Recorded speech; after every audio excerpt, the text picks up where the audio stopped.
Good evening, everybody, and welcome to the Toon Review for tonight's Face the Lads, which is, of course, our Newcastle United Fan Forum. I hope you're all doing well on this rather chilly Friday evening. Snow, sleet, rain, whatever it is in your area. I think it's all over the place at the minute. Billy's freezing as he's just making Mr. Ed noises for no apparent reason. But we hope you're all well. As usual, if you do enjoy the show tonight, please give it the thumbs up. Keep those coming in. If you're new, please subscribe, free to do so. And, of course, hit the bell, which will let you know when we schedule our live shows or we upload any recorded ones. As usual, the memberships are open. Just click the join button underneath myself and Billy.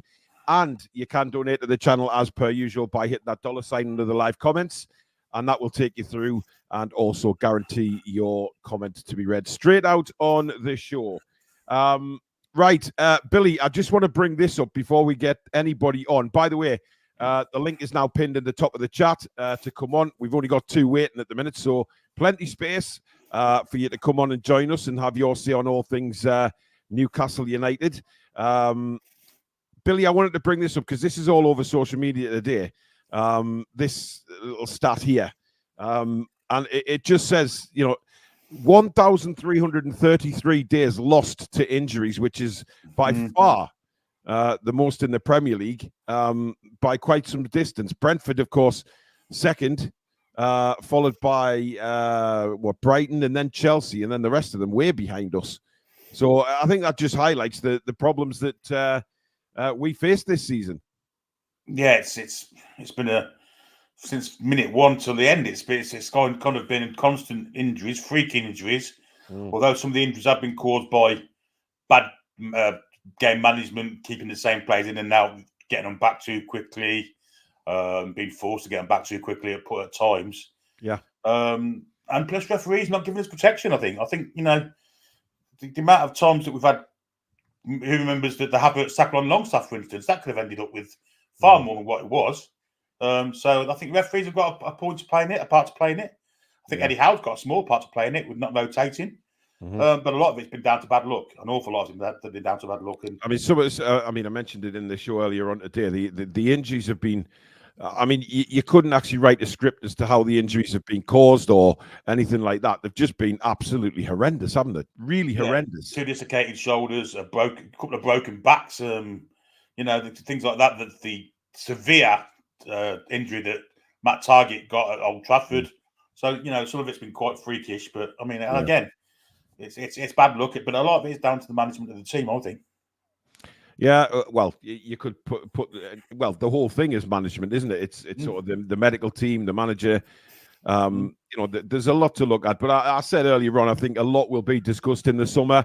I think serious conversations will be had across the board. About the medical issues, the medical staff, the coaches, everything, because it's a whole process, isn't it? And if that process isn't right, then they need to do something about it and do something about it bloody quickly, to be fair.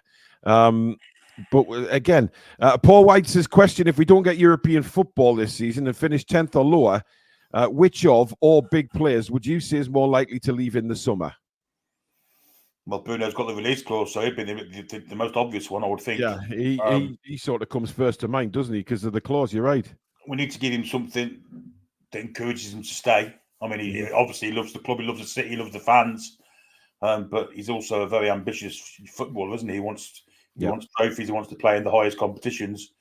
And I just don't think non-European football. Let's be honest. He came to us with no promise of European football. They worked last season, got Champions League, and then to go back to another season without any European football might just be a step too far for him. And I think that might be the reason why he had the release clause put in. Well, of course, he mentioned today, Eddie, how Sven Botman saying he might be there tomorrow. Why? Why risk him? If there's any slight doubt, even a 5% doubt that he is that he's not fully fit, then just don't play him. I think it's absolutely ludicrous. Yeah, this is it again. We've been told that his knees flared up again. We was told he played games with the ligament damage, and we've also been told he was brought back a little bit too quick. So to have him having a week, one game off really, because he played the Arsenal game, to give him the Tuesday off and then play him again on a Saturday. Doesn't sound right to me. It's not just Botman though, is it? No, it's desperation, isn't it? It's desperation. It happened to Murphy. Murphy did, come back within I don't know 2 minutes. Joe Linton, we've seen it, regularly. It's happened time and time again. Yep. Andy says apparently it's less than a 1% chance to draw 4 away games in a row. Anyone get a feeling this year's jinxed? I mean, look, we can say what until the cows come home that we don't think something's right, but I mean, it's very difficult to prove anything that a draw's rigged. I just think it's bad luck. I generally think it's bad luck that we've been drawn the way we have this season. Let's look at past seasons. We got Cambridge at home in the third round. We lost. We got Sheffield Wednesday away, last season, and we lost. So it hasn't always been the same way. It's just I think we've had a really bad run of draws this season. So hopefully next season will be very, very different. Right, let's bring a guest on. We still only got 2 waiting, guys. Where are you? In the words of that chef woman, whatever she's called. Fanny where Craddock. Are you? Who? Fanny Craddock. Fanny Craddock. Yeah, whatever her name is. The link is pinned at the top, guys. Get yourselves in and have your say. First up tonight is Paul. Good evening, mate. Good evening, lads. How are you doing? Freezing cold. Got me fluffy socks on. Right, it is a little chilly. This in studio. I mean, I keep the radiator off because the lights are red hot when I'm broadcasting. So I came in here and I could. Honestly, things shriveled up inside me. Let's put it that way. Anyway, the floor is yours, mate. What would you like to talk about tonight?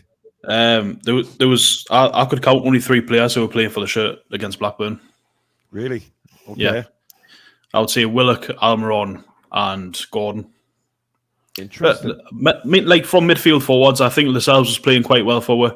But they were the only 3 players who were really chasing things down, trying to make things happen. Yeah, I mean, why do you think that is? Because there's so many rumours going around. Fans have an opinion saying, Eddie's lost the dressing room. The players aren't playing for the shirt. I mean, I do find it really difficult to believe that those players have down tools for Eddie Howe. I just can't. I mean, it may be true, but I can't get it into my head. I refuse to believe that. You know what I mean? I don't know whether that's just denial or whatever it is, but something clearly isn't right. At the same time, what Billy keeps saying as well, like I think there's a few secret injuries probably in the squad that's probably hindering people from chasing down. Yeah, like a Longstaff, for example. Mm-hmm. I mean, Longstaff for me, he's been out of form for God knows how long. I don't know how he keeps getting games or at least playing the amount of minutes that he does. I mean, look, tomorrow. I mean, Eddie Howe seemed to, in the conference this morning, seemed to have a rallying cry, didn't he? It was like, we have to get back there. I liked his honesty. For once, he sat there and said, we have to get it right tomorrow. We have to start performing because it hasn't been good enough. And I think he sounded very frustrated as well in his voice, but a kind of real strong rallying call. Yeah, it was like he said he's not sure what he wants from the season now. He just wants to get back to the football and to get our style of play like back to being the way it was. And that's admirable from him as well. Like, he's not promising Champions League or the Europa Conference League or anything like that. And ideally, that's what I want to see. I want to see the football back, because then if the football's back, we'll get back to those types of competitions. It's strange that, you mentioned the game at Blackburn. I mean, it was quite obvious from the first, 10 minutes again that something wasn't right as we were going forward. We had lots of possession, but things just weren't working. A lot of comments have come in saying we've lost that intensity, that real high press, the intensity that was really part of our game for so long, and that seems to have disappeared. How does Eddie Howe bring that back, Billy? I mean, it's dead in the water at the minute when you see the intensity we've got. As Paul's just said there wasn't that many really going for it on Tuesday night. It was never sustainable, was it, with the amount of games we've had? It was never going to be sustainable, especially when you keep playing the same players week in, week out, which he did. There was no rotation, hardly, apart from maybe the Carabao Cup early rounds. But yeah, there was no rotation. It was simple as that. And when you're playing the same players, you just can't expect them to run hell for leather for 90 minutes and not feel any consequences for it. Yeah. And now we're still feeling consequences for it. I think we're still tired now. 2 games in 3 days has really kind of made us look knackered again. And not right. It's a lot of it's down to team management for me. It really is. I mean, do you agree with that, Paul? Do you think it's down to team management? Because we just said at the start of the show there regarding injuries, of course, and the fact of, bringing players back too early. Botman, for me, it hasn't looked fit since he come back. He looked okay the first couple of games, but not his usual self. And then he's just gone downhill from then. You look at Murphy coming back too early, Joe Linton coming back too early. Is there a problem, do you think, behind the scenes with making decisions like that? Yeah, definitely. Because these problems not only affect them now, but if you exacerbate it now, it's going to make it worse for the future as well. Mm-hmm. Like Botman's, he's probably just going to have a damaged knee for a longer time now because he's played through the damaged knee. So it shortens a player's playing career, and it's not good for the players. And then he needs to look after them like that. He needs to utilize the youth that he's got as well. Give them the minutes to be able to prove themselves. And if he's not doing that, then it's no good on anyone, really. Doesn't help anyone. I mean, I totally agree with that. And I think, the fact of the matter is, Botman playing with an ACL, as an ex-sportsman myself, anyone who's even played Sunday League football will know, you playing with an ACL will just damage it further. And he's played 2 full games. Lewis Nightingale, thank you for your super chat. Shirt came in the post the other day, Paul, and the field's amazing. Another 3-2 win for the Toon with Gordon, Barnes and Isak scoring the goals. I hope you're right, matey. I hope you're right. What did you think of the Callum Wilson situation, Paul? Because it seems he wanted away in January. It's just, I see it as conflicting reports, to be honest. It's hard to make a decision on it. He seems the type of player who wants to actually play football and wants to actually be out there proving himself. Yeah. But he's not fit enough to do it. So it doesn't matter where he is. If he's not going to be fit, he can't play. And he would be playing for us if he was fit. Absolutely. He'd be easily rotating with Isaac, wouldn't he? Yeah. Oh, aye. Well, I said this morning, look, I think it's, as a fan, Billy, I don't know how you feel about it, but as a fan, I feel like time is up for Wilson at Newcastle. We've given him that extra contract for next season, which just means we can get money for him in the summer rather than let him go in the free. Yeah, I think he's just not reliable enough, is he? It's as simple as that. It's a shame because, if the bloke was, if he was able to play as much as he wants to and has the hunger that his fitness matched his hunger, then we'd have a 25 goals a season man there. But unfortunately, it's not like that anymore for him. And it's never been like that for him, let's be honest. He's always been injury prone. It's not the case of this season. It's been like that virtually all of the time since he's been at Newcastle and when he was at Bournemouth and when he was at Coventry. It's not a new thing. It's a shame. It's a real shame. So what about tomorrow then, Paul? What are you feeling about tomorrow? Because Wolves are in good form, but they are missing Cunha and Hwang, 2 very important players to them. But they do have some very good players in the side. You look at Lamina, you look at Neto, etc. They've still got some good quality there, and they're not going to come back and sit back against Newcastle. Yeah, well, it's a scary game, isn't it? Because we've not been doing too well at St James's Park recently either. Exactly. And they've got more quality than just those 2 players. Gary O'Neill's doing a great job with them. Honestly, I'd probably say us drawn, a scrappy 1-1 draw. And I normally predict a win for us with high numbers, but I mean it's hard. But I think if we don't win tomorrow, the pressure is going to be ramped up massively. I still believe Eddie's the man. I really do.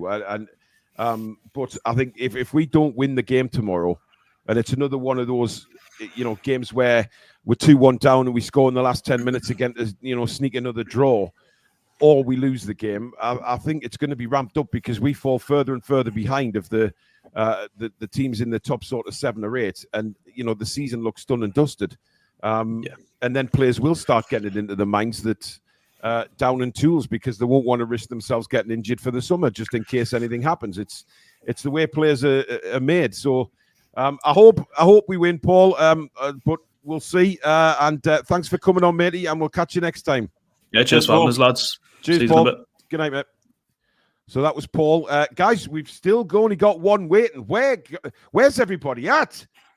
It's a fan forum. If we don't get anybody else on, then there's no fan forum. We'll have to end the show. Simple as that. Where are you? Billy, I do want to ask you one thing, though. Obviously, in the news today regarding St James's Park as well.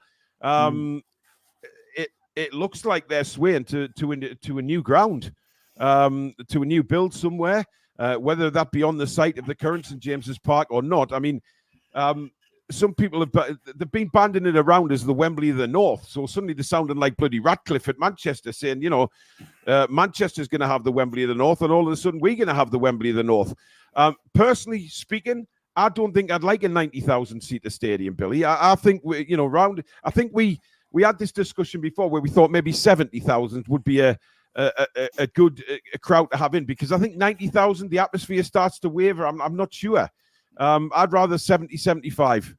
I'm pretty sure you can't have more than the National Stadium, which is yeah, we've said that. Yeah. About 88, so to say 90, unless they're doing something to Wembley to make it bigger. I don't know. I think Wembley's 90, Billy. Bang on 90. Is it 90? I think it is. I'm not 100% though, but I think it is. Yeah, and also you've got the FFP issues. I mean, we saw Spurs for years not spending. Arsenal, Wenger couldn't spend for years when they were building the Emirates.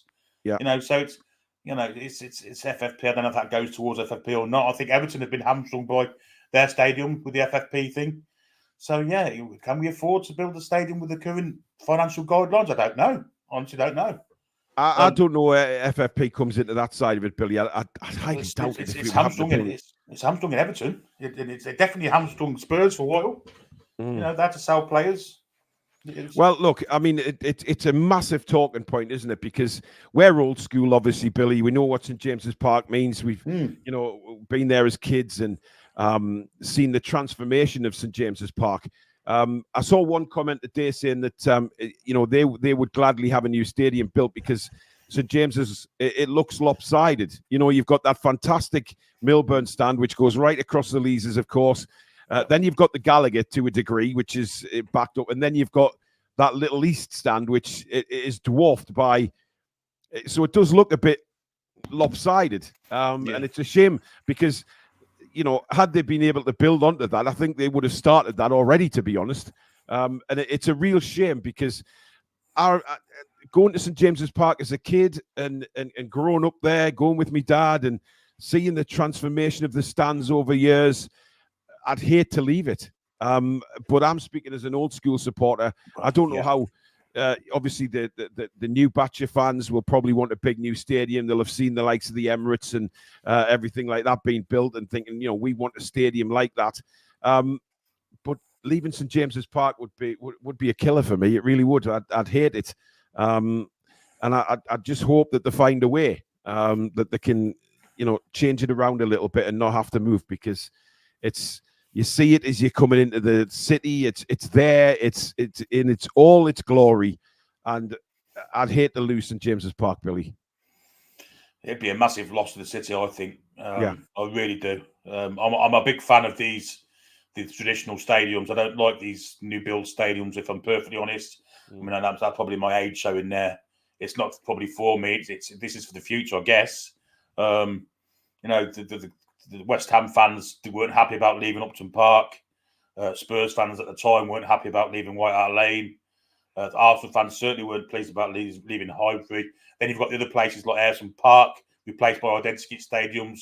Highfield Road, replaced by an identikit stadium. The baseball ground, the same. I'm traditional like you. I'd rather see St. James's Park extended, although the way they're going, it looks like they can't do that. And to get the demand in, which is...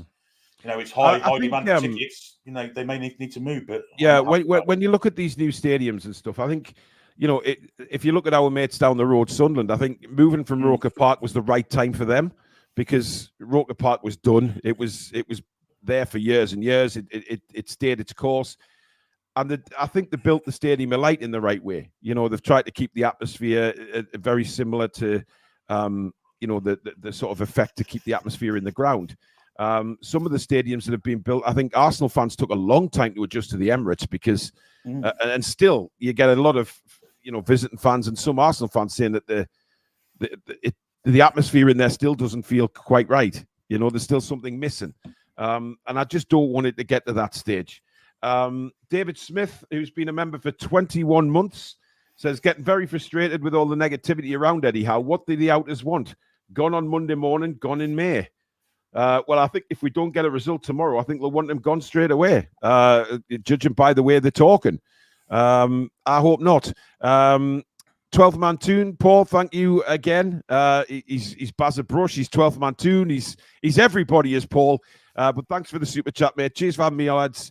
We also need to take more long-range shots. If they have 9 players behind the ball, it drags the defenders out to force a press. Then we can pass it about to get in behind. That is a good point. We haven't seen enough shooting. I don't know how many times we've done the commentary over the last few weeks, Billy, and said, look, shoot, you're in a really good position. Let it go. Yeah, we've seen them. Even in the penalty area, not pulling the trigger. So, I agree. I think Paul's 100% right. It is a way of pulling defenders out to leave gaps in behind. And, of course, we've also got the added bonus of maybe you buy a ticket, you win the lottery, and you whack it in the top corner. So, yeah, I agree. I agree 100%. We don't shoot enough. Definitely. Yep. We try to walk the ball in the net at times, aren't we? Yeah, we do. We'll bring on Lawrence next. Good evening, buddy. Hi, everyone. All right. How are you doing? Good. Good. What would you like to say tonight, then? Well, just discussing, obviously, the last 2 games, and then, obviously, tomorrow's game against Wolves. I mean, the Arsenal game, not surprised, really. I mean, it wasn't the fact we lost. It was just... It was the way we lost, wasn't it? It was the way we lost. Yeah. Yep. And, I mean, let's be honest, the players we've got, they can do better than what they've shown. Mm-hmm. I mean, that Blackburn game just so stressful. I was worried it was going to be repeated like Cambridge, Sheffield Wednesday. Like, we have a lot of possession, but don't do much with it. Mm-hmm. I mean, we got ourselves in front, but then let them back into it and equalise. But I mean, I must be honest, I couldn't see Blackburn getting an equaliser once we scored. I thought that was it. I thought, if anything, we might go on and get a second and then just finish the game. But it didn't work like that. But there's been a lot of rumours going around, Lawrence, amongst the Newcastle fans. Has Eddie still got the respect of all the players? And that seems to be a massive talking point, which I find astounding myself, personally. I just don't see how he's lost the players because, with this huge family, and then suddenly they go through a bit of a rough patch, and everything sort of, the players have down tools for Eddie Howe. I mean, do you believe any of that? Not really. I mean, it was inevitable that people talk about Archer and Eddie be sacked, and as I think he said on one of your videos, we're going to get linked with more managers between now and the summer. But in my opinion, all right, Eddie will be under pressure potentially for next season if we have a bad, if we finish in what's considered, not a very good position for us. But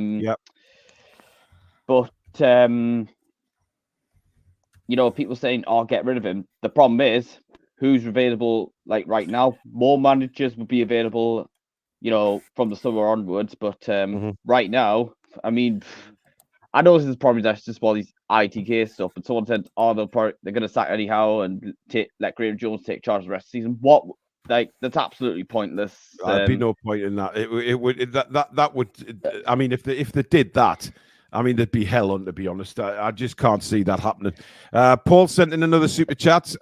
We've also got the best conversion rate in the league, believe it or not, at 15%, 1.3% better off than second, which is Aston Villa. We have 353 shots, 53 goals scored. It's insane how much difference let us down, or defense let us down. Yeah, the defense has been rocky. Where do you stand on the Botman situation? Because look, I'm confused about it. I think they brought players back too early. He's not the only one, but he's the one that seems to be having the worst after effects, Lawrence, because he hasn't looked his normal self. Well, yeah, that's it. I mean, for me, I'd probably keep him. I probably wouldn't be starting him tomorrow. I'd probably keep. I know he made the mistake for the goal, but I'd probably keep Lascelles in there along with Bobby and Cher.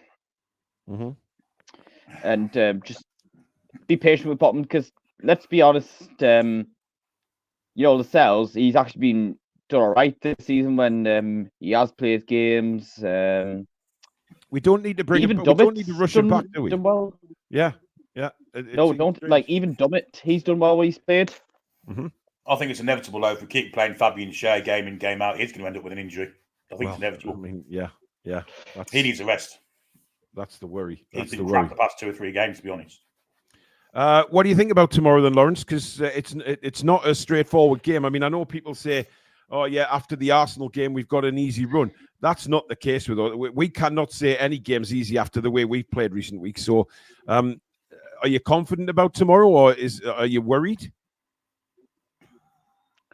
I'm a bit nervous about tomorrow, especially with our recent home form, especially knowing that we don't have another home game for 4 weeks after tomorrow. I mean, cheers Premier League, FA for giving us 2 consecutive away games for an international break. I mean, that would have been the case if we didn't get past Blackburn, because it would have been away to Palace.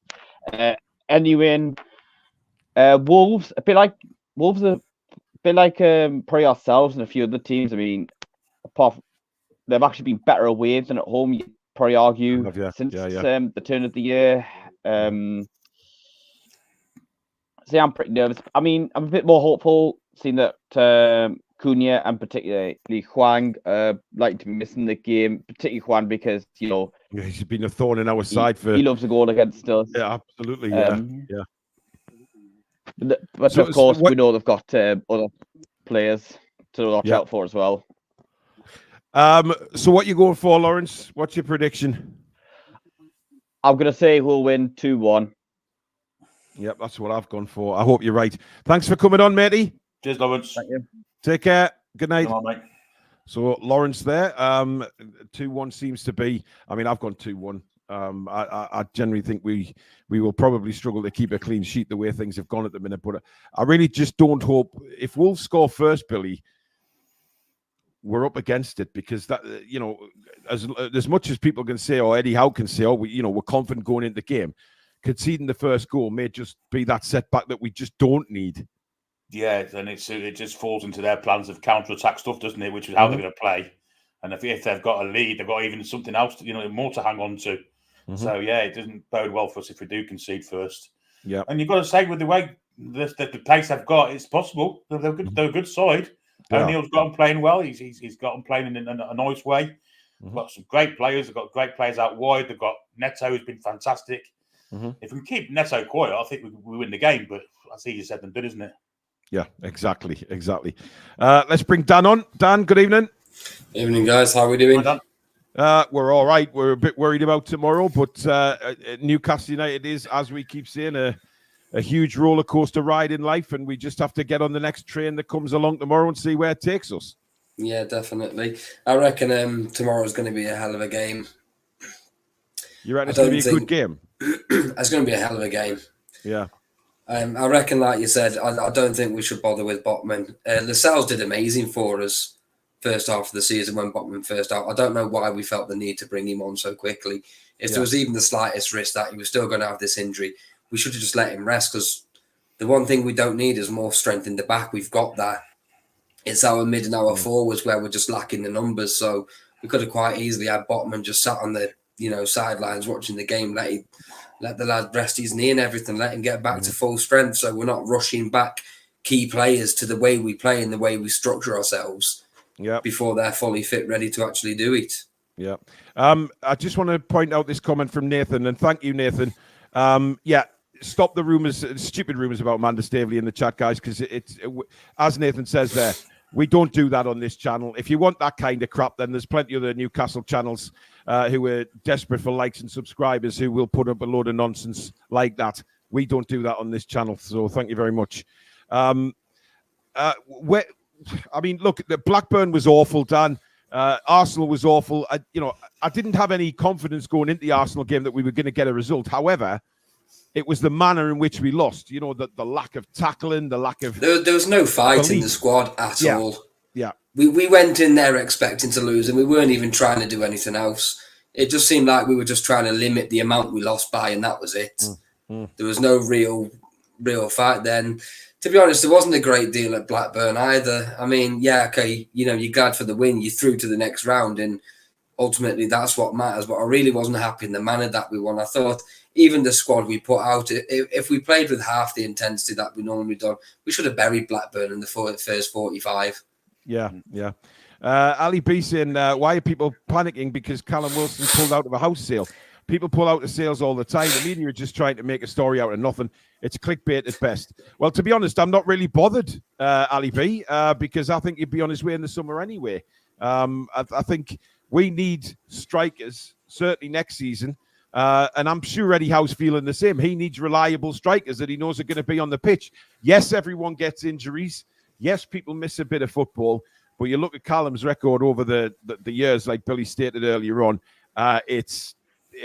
we need somebody else now, and I think Callum's time is up. And that's nothing against Callum Wilson. He's been a wonderful striker for us when he's been on the pitch, but he just hasn't been on the pitch enough. You have to question, the thoughts of the hierarchy when they sold Chris Wood to leave us with two injury-stricken strikers, thinking that was going to be okay to see us through for not just last season, but this season as well. It's madness, absolute madness. Yeah, absolutely. Yeah, that's definitely going to have to be a priority in the the summer transfer, and we need another striker. And if we are going to get rid of Wilson, we need to be bringing in two. We need to have that solid rotation. We can't just be having one on the pitch and one on the bench, because you lose one, and then look what's happened. All the pressure's then put onto the other. Yeah, it's just a spiraling effect, isn't it? And I think that's what we need to try and avoid. Where do you stand on St. James's Park, Dan? Because obviously a lot of media reports come out today that, the owners may be looking to take us away from the cathedral. I love St. James's Park, don't get me wrong. I know there's a but coming here. I feel a but. Yeah. I think it's one of the most iconic stadiums in the Premier League, and it always has been and it always will be. But we are so keen to say we need to be ruthless with these players, get rid of these players. But like you said, we need to be ruthless with everything in the club if we want to be this big elite club that we're going to be. Yeah. How much more improvement can we do to St. James's Park before we just hit the cap? We hit the peak and we can't go any further because of planning permissions and building rights. It might be time to actually just build a new stadium. Not like I completely agree with what you said, Paul. Some of the stadiums, and Billy, some of the stadiums, when they have the running tracks and stuff like that around it, it removes that atmosphere. We just want a good old-fashioned classic stadium where, the fans are 4 feet away from the byline, so you can get the atmosphere. You can still have what St. James's Park is famous for, but just make it so we can do it bigger. Yeah. That's what we need. I mean, they do have an option to, knock St. James's Park down, rebuild it, but I don't see how they do that with the listed buildings still there. That's still going to cause a problem to get a big stand in there. Yeah. So it's going to be very, very difficult, and I think that's what the owners knew when they came in. I mean, obviously, a new stadium was right up there, Billy, in the factors of everything. That the training ground was the first part of the new build, if you like. I'm sure they'll still be looking at a new place for a training centre. I don't think they'll stay where they are. If it has to go, obviously, I think Geordie's worldwide will be heartbroken to see St. James's Park go, but it'll be one of these things in 10 years' time. Will we be missing it? Or will we sat in this 80, 90,000 seater super stadium thinking, yeah, this was a good call? Because on top of that, we can be, along with football, we can be using it for other things as well to try and grow global brand recognition for using it for international events. Mm-hmm. If they do it like Spurs did and get the atmosphere in the ground, fine. But I mean, there's other grounds that they've built these massive stadiums and there's no atmosphere in them, is there? Yeah. The Etihad's one that used to be, of course, Athletic Stadium.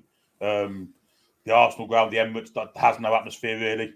No, and that's what we need. We need the 12th man. It's got to be it's got to be with the atmosphere in it, like Spurs have got, definitely. Yeah. Oh dear, Alan. Alan booked a hotel room next to Wembley at 9:00 on Wednesday, and then the draw cancelled it at 7:30. Sick and heartbroken. It's the hope that kills. Roll on next season. Look, we're all downbeat about the draw. We all are, and we all have to be realistic about the chances. And by the way, I think it's the match has been announced, hasn't it? 5:30 kickoff. I think it's the 17th of March, if I'm right. 17th of March, 5:30 kickoff at the Etihad for the quarter final. Is there anything inside you, Dan, that says we can go there and get a result? No. If you look at the performance recently, the KDB and Haaland dynamic duo is just horrifying to watch as an opposition fan. If we've got Burn and Botman on the pitch at the way they're performing, that is just absolutely terrifying. Yeah, yeah. But the thing is, I mean, I saw the statistic you put up on the screen earlier about how many injuries we've had, how many days we've lost. We're right at the top. And it's not just the physical effect that it's had on the players. It's going to be the mental effect. You know, the going time and time again, the mentally drained, the emotionally drained, with shipping points left, right and centre. It's just, but everything we've been through, we still had a half decent run in UEFA. Yeah. We're still in the FA Cup, albeit away to City, and we could still have a good run to the end of the season and still end up in a good position. So take on everything we've been hit with this season and consider where we still are. We've done all right. It makes a good decision. Yeah, it makes a good conversation for the end of the season, especially if we manage to somehow get a European place. By the way, the FA Cup ties the 16th, not the 17th. It's Saturday the 16th of March, 5:30 kickoff at the Etihad. At least it's not 8 o'clock. Yeah, exactly. Yeah, but you'll get full commentary of the game right here with us. Dan, what's your prediction for tomorrow, buddy? I'm kind of inclined to go 3-1. If we get the first goal, I mean, we always perform so much better if we get the first goal. We go in on the attack, our mid's looking better, our attack's looking better. We've got players coming back that we need. We just don't play Botman. We play Lascelles. We start with the stronger back four, get that first goal nicked away nice and tidy, and then force them to come at us and we can play our game. Yep. Well, I mean, the fact is they're missing two of their key players. They've got some good players on the pitch, but playing Neto down the middle it eliminates that threat of him cutting in along the, on the byline and cutting in that way. Yeah. But it's still a danger. But I hope you're right, matey. Definitely. Thanks for coming on, Dan, and we'll see you next time, bud. See you later, guys. Good night. So that was Dan. Mr. K's in the background. Mr. K is here, is he? Oh, he is. Oh, there he is with a bloody cigar in his hand. Where have you been? No, it's a vape. Mate. Oh, it's a vape. Fair enough. So it was Winston Churchill impression then. I just left the stadium. I've been there for about 10 hours and we lost 3-2 and the refereeing was absolutely shocking. If you think the refereeing in the Premier League's bad, you need to watch this shit. Third world here. Third world. Oh, God, dear me. In a go on. Great World Cup stadium, but shite what's on the pitch. Oh, there you go. Yeah, that's one of them things. Season's over for where I work. Season's over as well. Well, they've got the cup. They've got the cup. Nice. Dr. House, thank you for your super chat. I'll miss St. James's Park if we move stadium. It's iconic and a huge part of our history. If a new stadium brings success, then it will be worth it. I saw another comment earlier on saying about, Man City wouldn't be where they are if they didn't move from Main Road, but I think they were in a better situation than us because of the Commonwealth. I think it was the Commonwealth Games, wasn't it? They built the stadium for. And then obviously Man City moved into it and converted it a little bit. I think Man City did a lot of work on that because it had the running track and everything, and they've got rid of that and brought everything closer to the pitch. So they've done a good job with that. Kath, good evening to you. I know Kath mentioned where the Newcastle Arena is now. Of course, that's getting the arena is getting rebuilt over the other side of the river. But I believe that the land for the arena has already been purchased, so that's out the window. We can't move there because I know some people, when it was first thought about moving grounds and where would be a good build, people mentioned the arena. However, that is completely out the window. The land has already been brought up. Right, let's bring some more guests on. We've got Fappa Pickle. Good evening. Howdy, how we doing? Hello, very well. Your debut on the show. That can't possibly be your name, is it? No, do you know what? When I was a kid, I couldn't say my own name, which is Samantha. So I used to call myself Fappa, and my dog's nickname is Pickle. So it was just a natural combination of it all. Well, there you go. Well, your dog's got a nickname. What's your dog's real name? It's April. Right. April, and you end up with a nickname of Pickle. How on God's earth does that happen? Don't question me, Paul. It's just come about by I was probably pissed. I don't know. Well, that's fair enough. Well, listen, it's nice to get ladies on the show. We don't get them very often, so we'll bring another one on. Barbara, good evening. Hi, Paul. Hi, Barbara. How are you doing? Good. Long time. It's been a long time since I've been on. It has. It's actually a disgrace that you've been so long off the show. But you're back anyway. With your selection of Toon tops. Effort. It's about time. Anyway, Samantha, I'll ask you first. How are you feeling about everything Newcastle United right now? I feel like I need some hope in my life. Yeah. I really do. I think we're a club built on passion and pride, and I'm not seeing it on the pitch. I'm just not seeing it, and it's been so long since we've had that shithousery, the jeering of the crowd, and it's just dissipated. And I think we can look at like Eddie's match chats, and I'm just not seeing it from him anymore. I feel like the glint and the hopes even gone for him, and the players have got to feel that as well. And I just think that we're getting that in the result. And I'm optimistic about tomorrow. I really am. I think they'll bring it, but I am nervous for the rest of the season. And I'm how in, like, I love Eddie, and he deserves at least another season to get this right. We've had such a run of bad luck, and we deserve so much more as fans. This has been a killer season. It's killer. Well, look, I think when you support Newcastle United, your stress levels have to be controlled. Everybody knows when I started this channel, my neighbours hated me because literally every night I was screaming into a camera, losing my temper, my blood pressure through the roof, the stress. It was awful. We've had that for so long, and then things have started to change. But we've gone through this rocky patch now where we just seem like we can't get going again. And we're in a little bit of a funk. I'm getting wrong off Kath. No, it's not purchased. It is marked for development. Strawberry Car Park was bought and design's done. Look what happened there. We'll see, Kath. I'm not sure. I think it would be an interesting place for a new ground, but I just can't. I get emotional, Billy, thinking about leaving St James's. I mean, it's that kind of attachment that you have because you grew up there, and you watched some god awful Newcastle teams in the 80s and stuff. And then, Barbara, how do you feel about moving from St James's?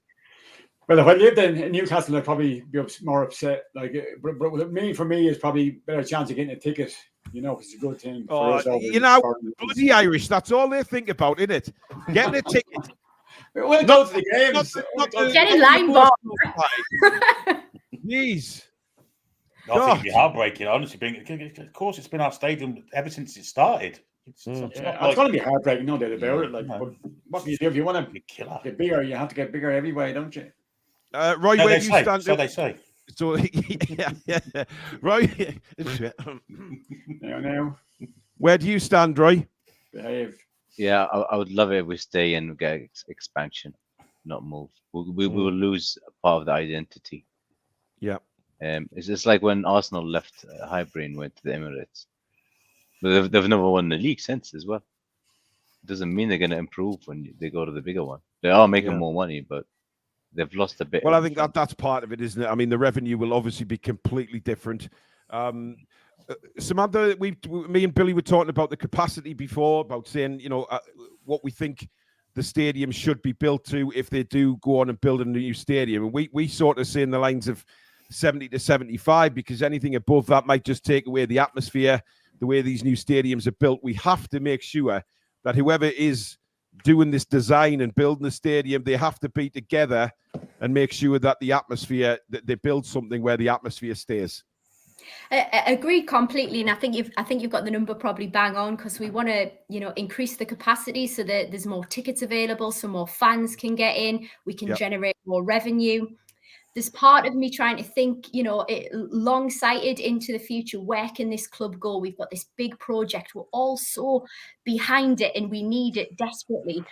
Yeah. But at the same time, we're a club built on our heritage, and that needs to be cultivated, not cut off from. I'm such a fan of St James's Park, and I think of all the clubs in the UK, hell, the bloody world here, like, we are St James's Park. This is what we're built on. This is our home ground. So I'm going expansion. We've got the backing of the owners, we've got the money to do it and make it somewhere special. But maintain the history that we're all a part of, and that needs to.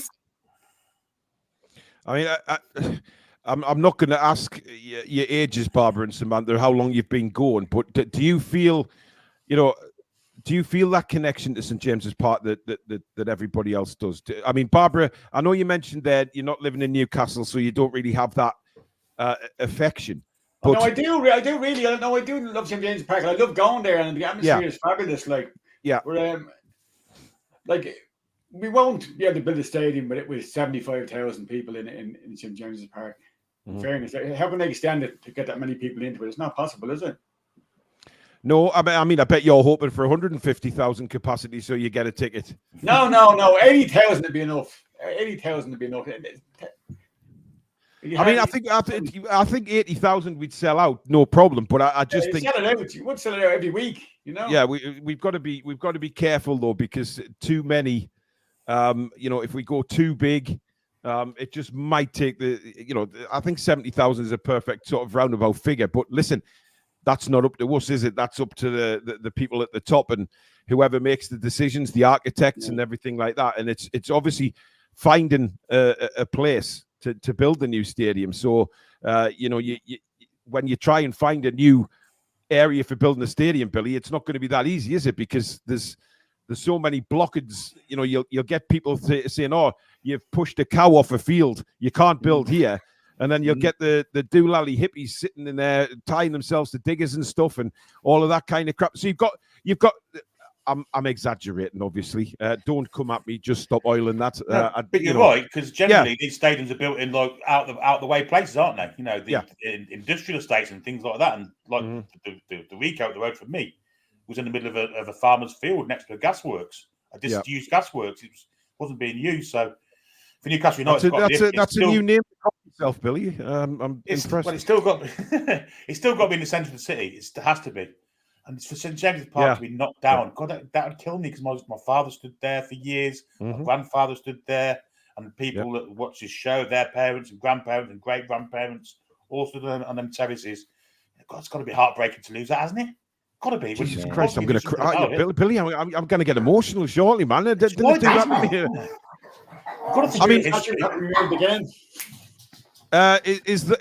what was that? Was that pickle? Do you know what it was? Pickle's a pug! Pickle's a pug! He made some noise for something that small, didn't he? Christ almighty. Oh, well, listen, don't judge. Don't show my daughter that. Dear God. Both these girls got bite. Didn't judge with Geordies. My daughters want dachshunds. Those sausage dogs. Can you imagine, Billy, me taking a dachshund or two dachshunds for a walk? My integrity would be through the floor. 6'5", walking two sausage dogs. Get some disguises in order. Well, yeah, I guess so. Moving on to tomorrow, ladies. Barbara, how are you feeling about it, given the performances at Arsenal and Blackburn? We need to get back to the press, don't we? Yeah. We're not taking advantage of other people's slip-ups. Like Man United lost last week, and we should have fought harder against Arsenal to get a win. Like we need them points. You know what I mean? You can't be dropping points. And I know there's Arsenal and they're playing well, but we didn't even put an effort in. To see the game started. There was nothing. There was no press. We don't press anymore. They were playing the way we normally play. That's how they went three goals up ahead of us. And then well, speaking of shouting like a dog, there's only one person waiting, so we may as well bring him in now. It's Mr. Reactions. Mark, are you there? Hi. Oh God, Blended, he's got his microphone full blast again. Is it really? Really? You could whisper and still knock a building down, Mark. I've actually bought it's really loud. How do I turn it down? Probably sit about 20 foot back from it. Right, hang on. That was moving. Is that better? Hang on. 1 sec. Is that better? Yeah, but it is. If you just talk at a normal level instead of Mr. Reactions. Yes, I will. How is everybody? I've missed you. Hi, Roy. Nice to meet you. I think your mic's set to your earphones piece, mate. I don't know how to change it. 2 seconds. 1 sec. See if I can change this audio. Go into settings. Yeah. There you He's go. turned himself fine. up. That's much better. That's Oh, worked. I can. Can't hear My him at ears all are working now. again. While he's doing that, Samantha, what do you think's happened with the press? Do you subscribe to all Hello? this? Yes, that's better. Oh, that's much better. That's much better. I've actually bought a did it. microphone as well, so I was thinking, oh God, what am I doing? Well, You that- didn't that bloody sounds- need it, son. No. Yeah, no. You could just open the window, Mark, and away you go. We could hear you. Sorry, guys. It's all right. Samantha, where do you think the press has gone? I mean, because I'm not subscribed to this garbage that Eddie's lost the dressing room. I just can't believe that. I think that there's still the harmony in the dressing room, but there's just something not right now. And I don't know what that is. Our press, our intensity, our speed, it all seems to have just dissipated over the last couple of weeks. Absolutely, and I just want to see that fire back. If we're going to lose, give me some intent behind what you're doing, because right now, like the lackluster performance, the lack of drive to get ahead, it's difficult to watch sometimes. And the run of games where we thought, you know what, we could be in here with a really good run of games. We're past the hard teams, and it didn't happen. And I feel like we've lost in some magnificent styles, which have brought the manager into question, the owners into question, the team into question, and the morale around the team. And it's because that's not there anymore. We need to see that shithousery back, get the crowd bloody going. And it wasn't like that last season. We had the likes of Gordon, getting the crowd going, and Bruno still gives it, and the crowd go wild for him, because that's what we want to see as fans. Like, even sat at home watching it, I want to see that, because I'm screaming at the telly at home just as well as the crowd are when they're there. But we're just lacking that drive forward, which causes that, that rush of adrenaline, which we don't seem to have. For me on this one as well, do you know what it is like when people are commenting, I see Eddie I generally jump on the bandwagon. I've got bipolars, I've got so many different personalities. That was Patricia. Christ, you'll be doing the hokey cokey, Mark. No, Eddie in, Eddie out, and then shake it all about. Yes, like it is, but I'm sorry, that was Patricia, that wasn't me. No, I see a lot of West Ham in us this season. Like West Ham last season really plummeted. They were just going down and down and down. And they're very, very much like us. It's a hard one. I don't know, obviously, with Dan Ashworth wanting to go, I think it's unsettled a lot. And me as well, like I was expecting too much. I think last season everyone was saying we gained. We went way ahead than what we should have. Now that we're actually where we should be at, it's a hard one. It is. It's just, I think we want something, we deserve something. And I really think, I think Wolves especially, I think we're going to hammer them 3-0. 3-0 this weekend is coming. And then after that, that's going to be the turning point. I hope we get back to full strength. And I hope, people are just like, yeah, they are. Here's Newcastle. They're coming back. And to be honest, since the last time I was on here as well, the results have just shot down. When I was first on, they shot up because I was feeling happy. I could see the cathedral on the hill out of that window. Good times are coming back to the Toon, and I think now we'll hit the winning streak. I think this is it. This is the bounce back. It's going to happen, 100%. Well, yeah. I mean, Roy, Eddie spoke about that in his press conference this morning, where he said that he wanted. He was quite, positive in the way that he spoke about tomorrow's game, saying that we need to get back to playing our own game. And I take it by playing our own game, he does mean that the press and the way that we just don't settle, let other teams settle when they're on the ball. The atmosphere, though, I think's dropped. Hang on, your name's not bloody Roy. Let him speak. Go on, Roy. Yeah, mate. I think part of our pressing game involved Joe Linton a lot as well, which Miley's not doing much, and Longstaff I think he needs a rest a bit. I mean, he's not been himself. He's carrying that injury. Yeah, Billy. Remember, we spoke about that, and it must be his ankle. He pulls out 50-50 balls. He loses 90% of them. So that's part of it. I mean, Miggy, well, bless him. Final third's rubbish, but he gives 110%. He does press. Gordon presses. Wilson and Isaac both press. Yeah. So we're just lacking with those two lads, and then a lot of the teams now exposed Blackburn as well. A lot of the games we should have won anyway, and we didn't because of one or two simple mistakes per game. We do have a Wolves fan in the chat. Adrian says, Wolves fan here. We haven't played well for 3 matches now, but got the results. God, I hope you press us tomorrow. So I take he means by them pressing. They're gonna hit. Yeah, they're gonna hit us on the counter. Yeah, it seems that way. Barbara, what do you think of the Botman situation? Where do you stand on? Do you think? I think you're better off leaving him out. He's not fully fit. You're better off leaving him out. He's parked into a mistake when he hasn't got the speed he used to have at the minute. So he's well playing somebody who's totally fit, like first, I think. But we're just not doing it at the moment. Like we just have to get back to where we were. We had a great start to the season. Like I thought that first game against Villa, and we hammered them. I thought, wow, this is what the whole season's going to be like. Yeah. And then we start getting injuries. If you had had that team all the way through the season, we'd be up there in the top 4, I'd say, I think we've got to remember last season was 2 seasons in one, wasn't it? We had a half season World Cup and another half season, and we were able to maintain the press for longer. That's what helped us last season. We haven't been able to do that this season, especially with the injuries. Yeah, I'd agree with that. I mean, look, it annoys me the way that some of the players have come back too early. And I mean, Murphy lasted around 2 minutes with his shoulder. Joe Linton lasted a kick of the ball, and he went off injured. And then again, he came out for the. I mean, the thing is, Bill, he came out for the second half against Sunderland, and we knew he wasn't fit. Yeah. I mean, he should have been off way before that. We scored, and they brought him straight off again, which didn't make any sense. A lot of it's down to bad management. I've got to say, I hate saying it, but it's true. A lot of it is down to bad management. But he'll learn by it, hopefully. Don't you think the medical team have got a lot to answer for this season as well? I know that there's been changes, but this team have been detrimental to our season. They have injured 100%. Players and potentially at a detriment of careers as well. Like this is no joke. It's serious, the amount of injuries that we've had.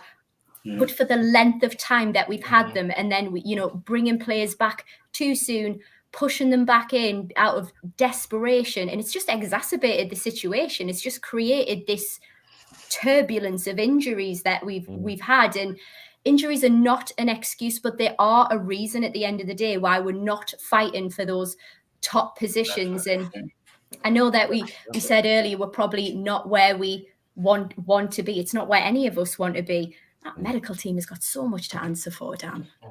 Yeah, well, I think there's going to be a massive internal investigation as to what's been going on and how Botman was allowed to play 2 games with an ACL, why Murphy was allowed to come back so soon, why Joe Linton's, was it a calf or hamstring? I can't remember, when he came back on and then went straight back off injured again.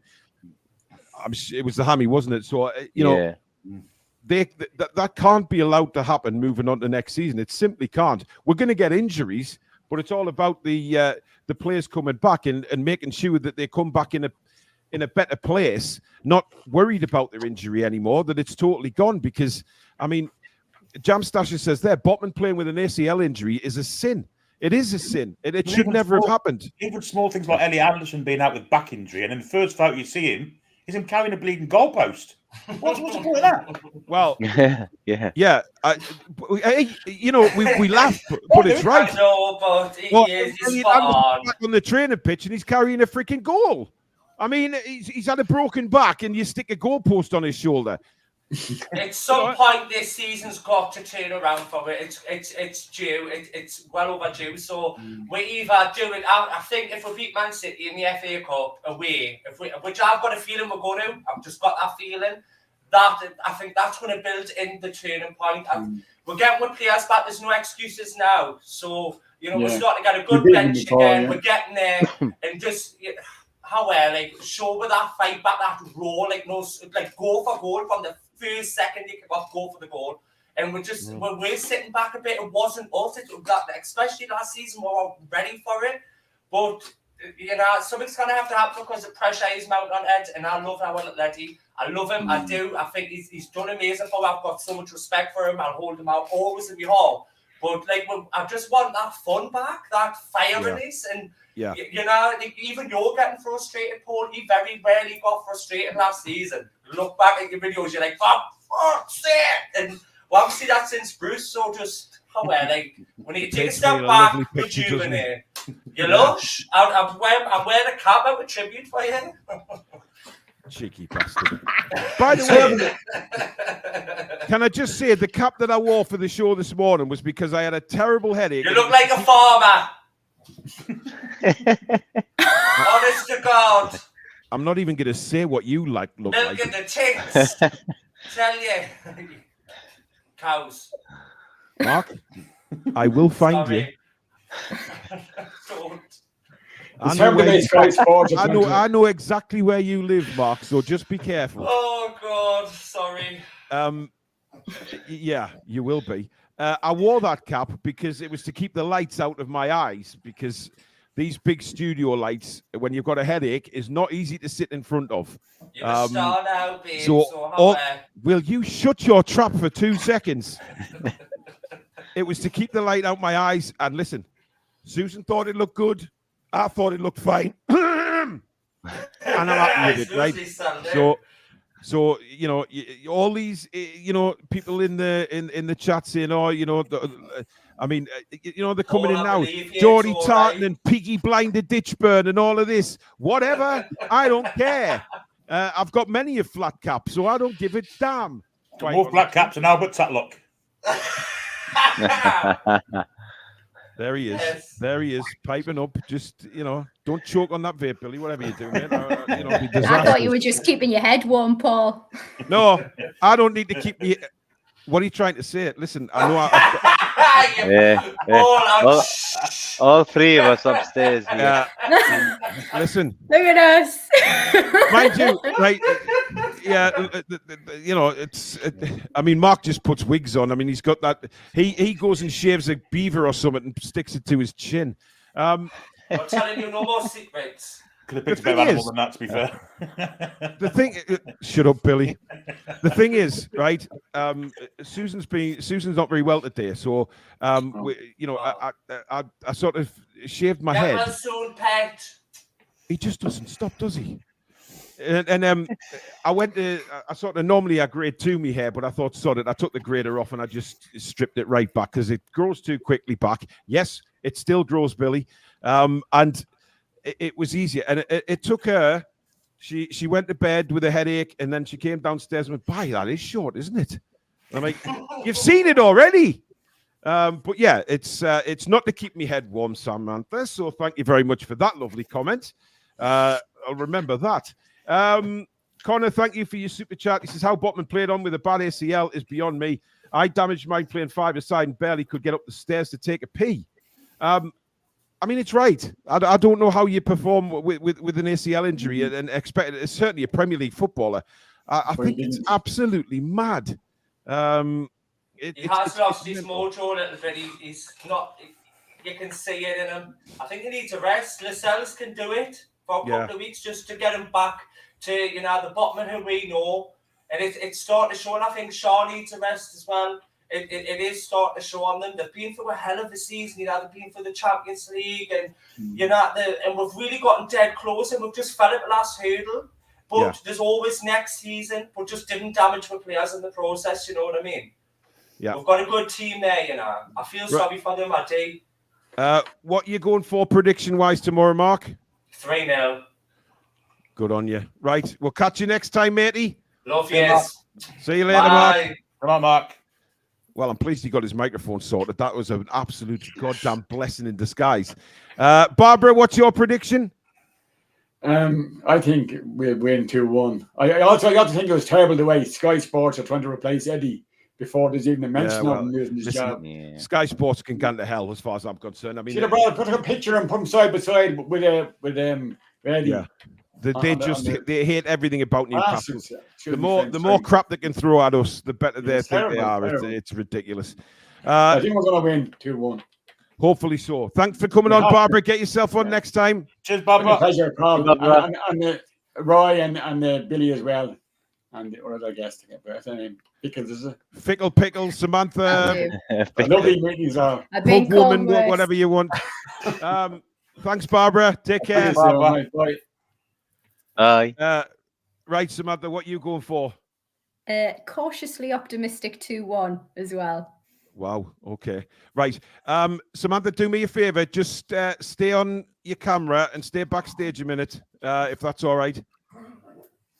Right, that is the end of Fan Forum tonight. Thank you very much for joining us. A crazy show when Mr. Reactions comes on, as it normally is. I'm very, very, very sorry about your ears. I mean, look, just mental. Tangy says media cartel need to be ignored and YouTubers need to stop expanding and feeding on their narratives. Silence is golden. Well, we don't feed on it, Tangy. We talk about it, but we don't feed on it. Of course, you know, we're always going to talk about media problems and media issues. That is always going to be the case. That is just the way it is. So, yeah. But anyway, thank you very much, everybody, for watching. Thank you for your super chats, etc.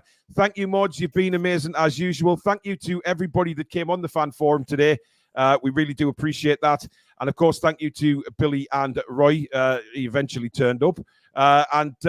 Yeah, we're back tomorrow. Me and Billy, 2:30 for Matchday Live. Please tune in for that. It's going to be a very, very good afternoon. I feel it in my bones. Hopefully, we get 3 points and Newcastle start climbing that Premier League table. But in the meantime, enjoy the rest of your Friday evening, folks. Good night. Away the lads and lasses. Come back and check out some green.